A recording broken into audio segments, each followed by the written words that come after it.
ऐसा है, ये ऐसा है। अब कुरान कितने हैं कैसे नहीं, ये सब इंटरनल मामला है, लेकिन इस्लामिक आतंकवाद है, it's a reality, one should accept it. जी जी। डॉक्टर नदीम, ये बात कही है पुष्पेंद्र जी ने कि जो सच कहेगा इतिहास में उसका नाम दर्ज हो जाएगा। इतिहास में नाम दर्ज एक अलग अलग विषय हो सकता है, लेकिन सच को अगर सच नहीं कहेंगे तो वो जो खराबी है सच में कहीं ना कहीं, या खराबी कहीं से आ गई है, वो ठीक नहीं होगी। तो ऐसे चेहरे, ऐसे लोग इस्लाम के भीतर से क्यों सामने नहीं आते हैं जो कहते हैं कि हाँ, इस्लाम के नाम पर आतंकवाद फैलाया जा रहा है, ये गलत है और इसको दूर किया जाना चाहिए। जब तक ऐसा नहीं होगा तब ये कहते रहे कि आतंकवाद का कोई धर्म नहीं होता, उसके कोई मायने सामने नहीं आएंगे। रही बात इस तरह की, कुरान शरीफ पढ़ने के बाद लोग आतंकवादी होते हैं, कुरान शरीफ पढ़ने के बाद तो लोग अच्छे और भले मानुस बन रहे हैं। अभी पॉप जो है ईसाइयों के सबसे बड़े रूहानी पेशवा, उन्होंने वेटिकन सिटी में बाकायदा एक कॉन्फ्रेंस करके बताया कि कुरान जो है एक शांति प्रिय किताब है और इसके अंदर ये आतंकवाद से जुड़ी हुई कोई भी बात नहीं लिखी हुई है। तो कुरान की डीप स्टडी होनी चाहिए, अच्छे तरीके से कुरान को पढ़ाइए। अब उसकी तफसीर लोग किस तरीके से करते हैं मैं नहीं समझ पा रहा हूँ कि कितने पढ़े लिखे लोग करते हैं, लेकिन एक अच्छा और एक बेहतर मुफस्सिर कलाम पाक का, उसकी ये जिम्मेदारी पूरी तरह से बनती है कि वो उसकी जो बातें हैं उससे जुड़ी हुई बातें हैं और विश्व से जुड़ी हुई बातें जिनका उल्लेख उसके अंदर है उसे बिल्कुल साफ साफ तौर पर बताना चाहिए। हम लोगों की ये कमी रही है, मैं इसे एक्सेप्ट करता हूँ। हमारे उलमाओं की, हमारे रिलीजियस पर्सनैलिटीज़ की ये कमी रही है कि वो अपनी बात को ठीक तरीके से नहीं बता पाए हैं। दूसरी बात, ट्रम्प साहब ने जो बात बोली है इस्लामिक आतंकवाद, हाँ ये बात सही है कि उन लोगों ने सर्वाइव किया उसे और वो उसे पिछले 20 साल से झेल रहे हैं और उसके ऊपर इलेक्शन भी जीते जा रहे हैं और पूरा एजेंडा भी वहाँ का तय हो रहा है। लेकिन ये बात भी बिल्कुल सही है कि उसी 9/11 के बाद से अमेरिका के अंदर इतने ज़्यादा लोग मुस्लिम बन गए। मैं समझता हूँ कि वो जी शऊर लोग हैं, बहुत अक्लमंद लोग हैं और उनके पास बहुत अच्छी समझ है, तो क्यों लोग कन्वर्ट हो रहे हैं, इस पहलू की भी तरफ हमें ध्यान देना चाहिए। जी, ये एक बात जो मजम्मत वाली बात हुई है कि आतंकवाद और इस्लामिक आतंकवाद की भी मजम्मत होनी चाहिए, उसका विरोध होना चाहिए। क्या विरोध तक सीमित रहना चाहिए? क्या इस्लामिक दुनिया के भीतर से वो लोग सामने आए और इस टेरर से, इस आतंकवाद से न केवल इसके केवल जो है इसका विरोध कर दें मुँह ज़बानी, बल्कि इसके ख़िलाफ़ जंग का ऐलान करें, लड़ाई लड़ें। अब इराक़ में यजीद जो बादशाह थे, उनके ख़िलाफ़ उन्होंने सिर्फ जो है अपने अल्फाजों से उन्होंने कोई जो है उसका विरोध नहीं किया, बल्कि उन्होंने हज़रत इमाम हुसैन साहब ने जंग का ऐलान किया, युद्ध छेड़ दिया और उसकी कीमत भी उनको जो चुकानी पड़ी। तो ऐसा जब तक नहीं होगा, केवल एक कह के कि नहीं नहीं नहीं आतंकवाद से इस्लाम का कुछ लेना देना नहीं है, तब तक बात बनेगी नहीं। जबकि हकीकत यह है कि इस्लाम के अंदर मुल्क से मोहब्बत का मुकम्मल एक चैप्टर है। मुल्क से मोहब्बत ईमान का हिस्सा है। जब मुल्क से मोहब्बत ही नहीं होगी और मुल्क की मोहब्बत का इजहार नहीं करेगा तो वो दुनिया में वो कहाँ खड़ा हो सकता है। यही वजह हुई कि हर जगह जहाँ भी कोई छोटा सा ग्रुप खड़ा हो गया, उसे 10, 20, 50 लोगों को मार दिया, तो कहीं ना कहीं दिली हमदर्दियाँ लोगों की उधर जुड़ी।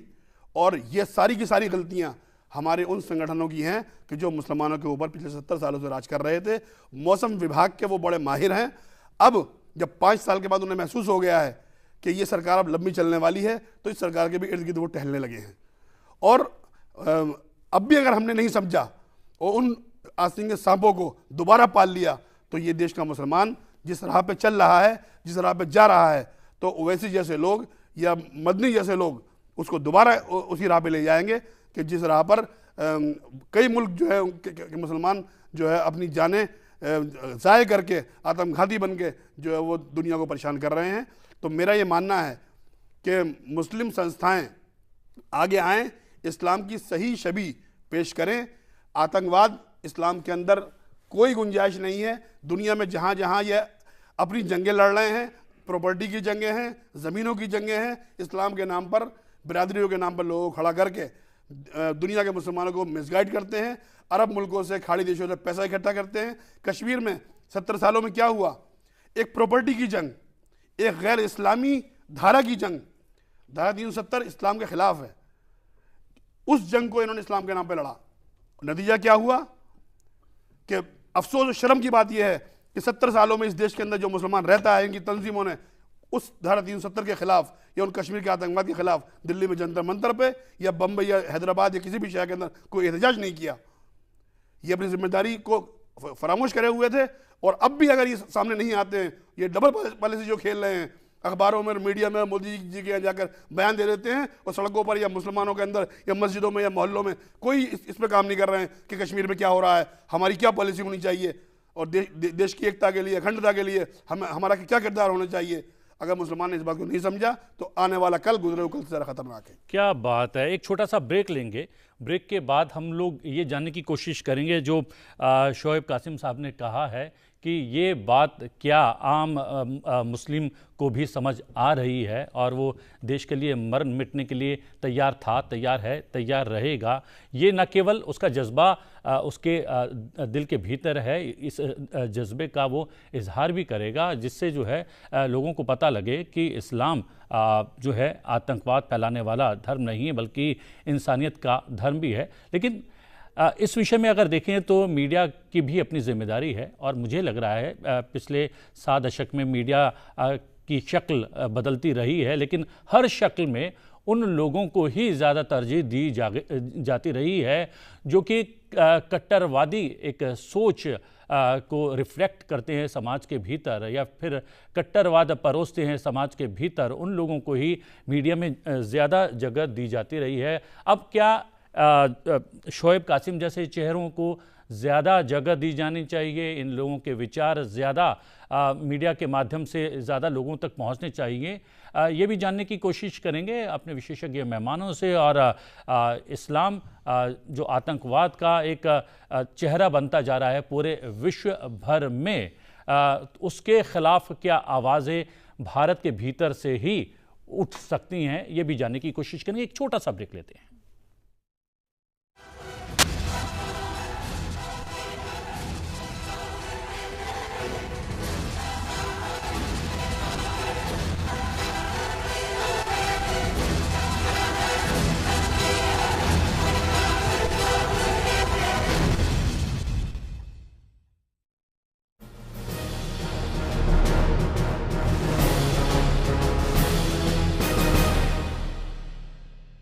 ब्रेक के बाद लोकमंच में आपका एक बार फिर से स्वागत है। लोकमंच में आज हम चर्चा कर रहे हैं इस्लाम और बढ़ते आतंकवाद की। और पुष्पेंद्र जी, शोएब कासिम साहब ने ब्रेक पर जाने से पहले जो बातें कही हैं, जो आप शायद चाहते थे कि कहीं ना कहीं आप के भीतर से ही आवाज़ निकलनी चाहिए कि नहीं, इस्लाम ऐसा नहीं है, लेकिन आपने जो चाहा उससे भी आगे बढ़कर शोएब साहब ने कहा कि हाँ, 7 दशक में गलतियाँ हुई हैं, लोगों ने गलत तरीके से इंटरप्रेट किया है इस्लाम को, और उन्होंने कहीं ना कहीं अपनी राजनीतिक रोटियां या निजी रोटियां भी सेकी हैं।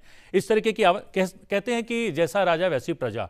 अब जिस तरीके से सियासत बदली है, राजा बदला है, प्रधानमंत्री बदले हैं, अब सोच में भी परिवर्तन आ रहा है, या फिर वो सोच जो थी तो राष्ट्रवादी सोच मुस्लिमों के भीतर भी वो सोच सामने नहीं आ पा रही थी, अब वो सोच भी सामने आने लगी है। इसमें एक बेसिक फ़र्क है, उसमें एक बात मैं जोड़ता हूँ जो मौलाना साहब ने कही है। पहले मुसलमानों के बिहाफ पे कुछ लीडर जो थे वो व्हीलिंग डीलिंग का काम करते थे, जो आज से 70 साल पहले सरकारें थी। उनके नेताओं को पकड़ा और उनसे व्हीलर डीलिंग का खेल किया और उसके बाद हो गया, बाकी नीचे वालों को छोड़ दिया। जो बेसिक फ़र्क मुझे नज़र आता है ख़ासतौर से मुसलमानों को लेकर के भारत की हुकूमत में, इस बार में मुझे क्या लगता है कि जो मुसलमानों के दलाल लीडर थे जो सौदेबाजी करते थे अलग अलग पार्टियों से, क्योंकि इस देश में 28 से 29 सेकुलर पार्टियां हैं, और अगर उनका सेकुलरिज्म एक है तो फिर सब एक होना चाहिए। ठीक बात। तो मुलायम सिंह का सेकुलरिज्म कुछ और है, लालू का कुछ और है, माया का कुछ और है, नीतीश का कुछ और है, कांग्रेस का कुछ और है, और सब जगह मुसलमान हैं। तो मैं ये मानता हूं कि 2014 के बाद इस मुल्क में वो जो व्हीलर डीलर थे, इस सरकार ने उनसे छोड़ के जो उनका अवाम है उससे डील करना शुरू किया है, इसलिए उसके नताइज ऐसे नजर आ रहे हैं और वो आवाजें बाहर आ रही हैं जिनके बिहाफ पे लोग व्हीलिंग डीलिंग करते थे और उन तक बात ही नहीं आती थी। कश्मीर एक टेस्ट केस के लिस्ट में लेता हूं। आप सोचिए कि कश्मीर भारत में डेमोक्रेटिक सोशल सेकुलर भारत के अंदर एक इस्लामिक स्टेट बन गया था। आपने संवैधानिक तौर पे गलत चीजें की, बनने दिया, फिर आपने 1954 में किया और फिर आपने 1957 में किया।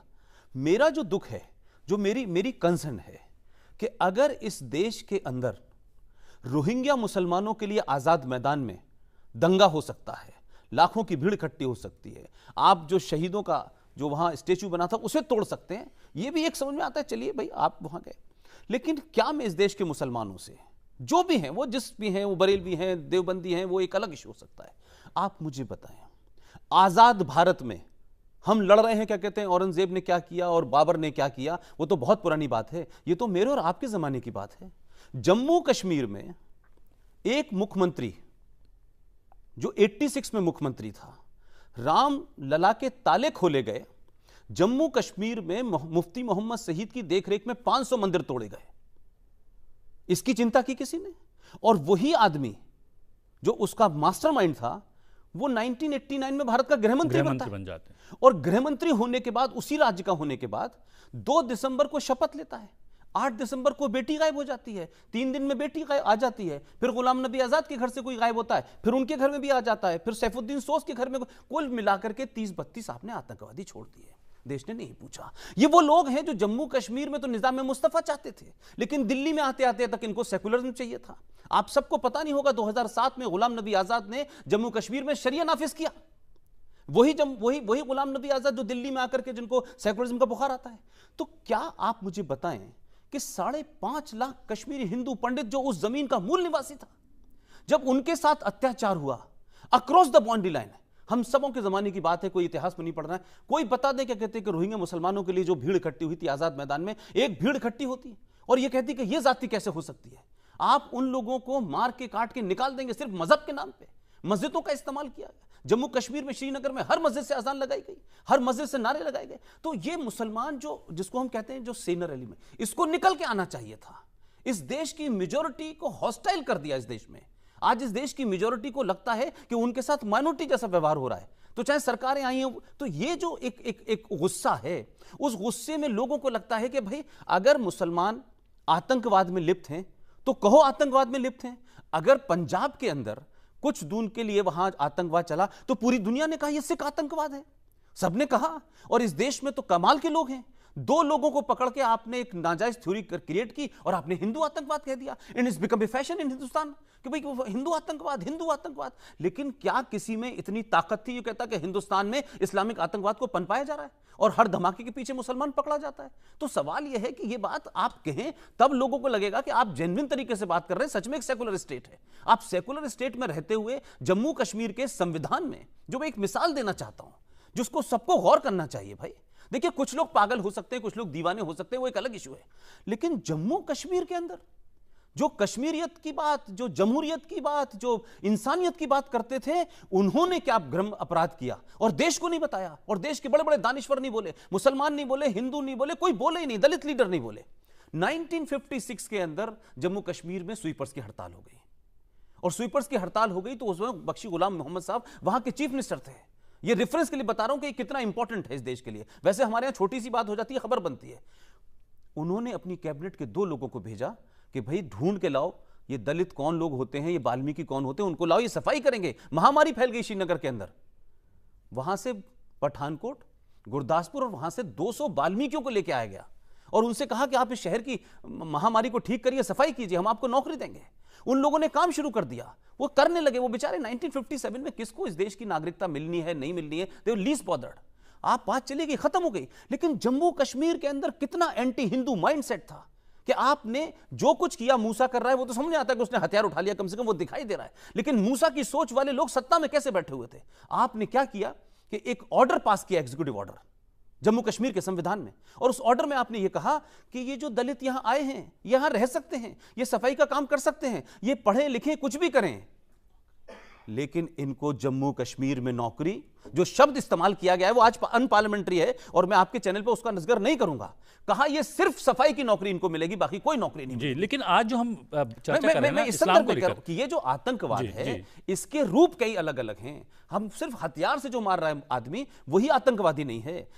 जो मैं कहता हूं इंटेलेक्चुअल टेररिज्म है, पॉलिटिकल टेररिज्म है, सोशल टेररिज्म है। ये जो लोग हैं ये ज्यादा खतरनाक हैं और ये खास सोच को आगे बढ़ाते हैं। लेकिन ये सोच ये आतंकवाद, ये इस्लामिक आतंकवाद जिसका जिक्र किया गया है और ट्रंप साहब ने एक बार फिर से दोहराया भी है, ये तो विश्वव्यापी नहीं, मैं एक कह रहा हूं, मैं दिक्कत तो मैं है। अपने संदर्भ में कह रहा हूं ना। जी जी, देखिए, लेकिन मैं ये जानना चाहता हूं, चूंकि इसलिए क्योंकि आप अलीगढ़ मुस्लिम Yes, यूनिवर्सिटी yes. में पढ़े हैं, आप उस वातावरण में जी, जी, जी। रहे हैं, आपने कुरान भी पढ़ी है, आपने हमारे यहाँ कंपलसरी था स्कूल में। कंपलसरी था, तो आपने जाना है, तो बार बार ये तो वहाँ का जब आप बहुसंख्यक मुस्लिम थे आपकी यूनिवर्सिटी में और आपको कुरान भी पढ़ना होता था, तो क्या विचार सामने आते थे? क्योंकि अगर वो बात सामने नहीं आएगी तो दो और अब विशेषज्ञ देखिए, मेहमान हैं, इस बात का मैं- स्पष्टीकरण मैं- नहीं हो पाएगा मैं- कि क्या मैं- इस्लाम सचमुच में आतंकवाद को या कट्टरवाद को जो है प्रश्रय देता है। देखिए, मैं तो सिंपल सी बात कहता हूँ, हमारी फैमिली वहाँ अकेली थी, हम पढ़ते थे तो जैसे और सब्जेक्ट पढ़े, हमने कुरान शरीफ भी पढ़ा, हमारी मस्जिद थी, हम जाते थे, नमाज पढ़ते थे, कई बार हमने अजान भी दी। वो एक अलग जीवन है, वो एक अलग सोसाइटी है, इसीलिए सोशल सेकुलरिज्म और पॉलिटिकल सेकुलरिज्म अलग अलग है। लेकिन मैं ये मानता हूँ, क्योंकि आपने जिस बात कही ना कि दलितों को वहां पर सफाई के लिए तो लगाया गया, लेकिन वहां पर नहीं, आपने संविधान निवासी में नहीं प्रोविजन- बनाया गया, नहीं, ऐसा निवासी ही भी नहीं, जी। संविधान में प्रोविजन करके कहा तुम यही करोगे, तुम्हारी नस्लें यही करेंगी। और 2019 तक उनके बच्चे नेशनल चैंपियन हुए। जी। एमबीबीएस की डिग्री है, इंजीनियरिंग की डिग्री है, लेकिन जम्मू कश्मीर राज्य उनको सिर्फ सफाई की जी। मैं ये कह रहा हूं कि ये तमाम सारी चीजों ने गुस्सा बढ़ाया। इसलिए मैं कह रहा हूं कि मुसलमानों को इस मुल्क में जब तक मुसलमान आगे बढ़ करके, ये औरंगजेब रोड, ये बाबर रोड, ये तमाम इन लोगों से हिंदुस्तान के मुसलमानों का कुछ लेना देना नहीं है। हिंदुस्तान का मुसलमान 99% यहीं का है और यहीं से कन्वर्ट हुआ है। इनका अरब से कोई संबंध नहीं है, ये कहीं अरब की सागर से नहीं आए हैं। लेकिन मजबूरी यह है कि आइडिया और आइडियोलॉग अलग बन गए हैं। भाई, पाकिस्तान अगर 47 में हमसे अलग ना होता तो गजनवी ने यहां पर आकर जब हमला किया था, या गौरी यहां आया था, या औरंगजेब यहां आया था, तो उसने कहा था ये वाले मुसलमानों को उतने ही पीड़ित थे वो लोग भी, ठीक लेकिन बात। आज उनके वो हीरो हैं। आज पाकिस्तान में वही लोग हीरो हैं, इसलिए गजनी का नाम, अपनी मिसाइल का नाम गजनी रखेंगे, गौरी रखेंगे। तो ये आप किसको एंटागोनाइज कर रहे हैं? मैं यही कहता हूं कि भारत की मेजोरिटी को, दुनिया में कहीं नहीं होगा कि कोई माइनॉरिटी मेजोरिटी को एंटागोनाइज करके शांति से रहे। ये दुनिया का पहला देश है कि तब भी यहां शांति है, तब भी यहां काउंटर टेररिज्म नहीं हो रहा। जम्मू कश्मीर में 5.5 लाख लोगों को निकाला गया, दिन के उजाले में सब कुछ हुआ, लेकिन 5 कश्मीरी आतंकवादी नहीं बने। वो पंडित अगर 5 बनते, एक भी नहीं बना। इसीलिए मैं कह रहा हूं कि जब तक मुसलमान खुल के सड़क पे नहीं आएगा, ये हमने प्रेस रिलीज जारी कर दी है, हमने मजम्मत कर दी है, ये अल्फाज सुनते सुनते इतने वक्त हो गए कि जिस तरीके का गुस्सा आप आजाद मैदान में दिखाते हैं, वो गुस्सा जब तक इस देश का मुसलमान खड़े होकर के अपनी ही उन कम्युनिटी के लिए और उन लोगों के लिए, खासतौर से एक लाइन और कहता हूं बस, मोहम्मद साहब की शान में गुस्ताखी नहीं होनी चाहिए, चाहे वो डेनमार्क में कोई करे, चाहे फ्रांस में कोई करे। लेकिन मुसलमानों से ये तो पूछना चाहिए भाई कि जो इस्लामिक मुल्क बना है, कितने धरने, कितने प्रदर्शन, 5 लाख लोगों ने यहां खड़े होकर के दिल्ली के अंदर पाकिस्तान की एम्बेसी को घेरा। कि आप मुझे बताएं कि मोहम्मद के नाम से लश्कर तोयबा, जैश ए मोहम्मद का मतलब क्या है? मोहम्मद की फौज। इनका नाम अगर मोहम्मद साहब की शान में किसी कार्टूनिस्ट ने गुस्ताखी की आपने, लेकिन मोहम्मद का नाम करके पाकिस्तान इस्लामिक जो है वो बना रहा है, पाकिस्तान को घेरा, पाकिस्तान के खिलाफ फतवे जारी हुए, पाकिस्तान हाई कमीशन को कहा कि नहीं आप वापस करिए। कैसे आपके यहां जैसे मोहम्मद और मोहम्मद जो आपने बताया कि 150, ये कैसे चल रही हैं? ये क्यों चल रही हैं? ये तो इस्लाम और कुरान के खिलाफ है ना। तो फिर इसके खिलाफ उतनी शिद्दत के साथ लड़ना चाहिए ना, जिस शिद्दत के साथ आप रोहिंग्या मुसलमानों की सपोर्ट में गए थे।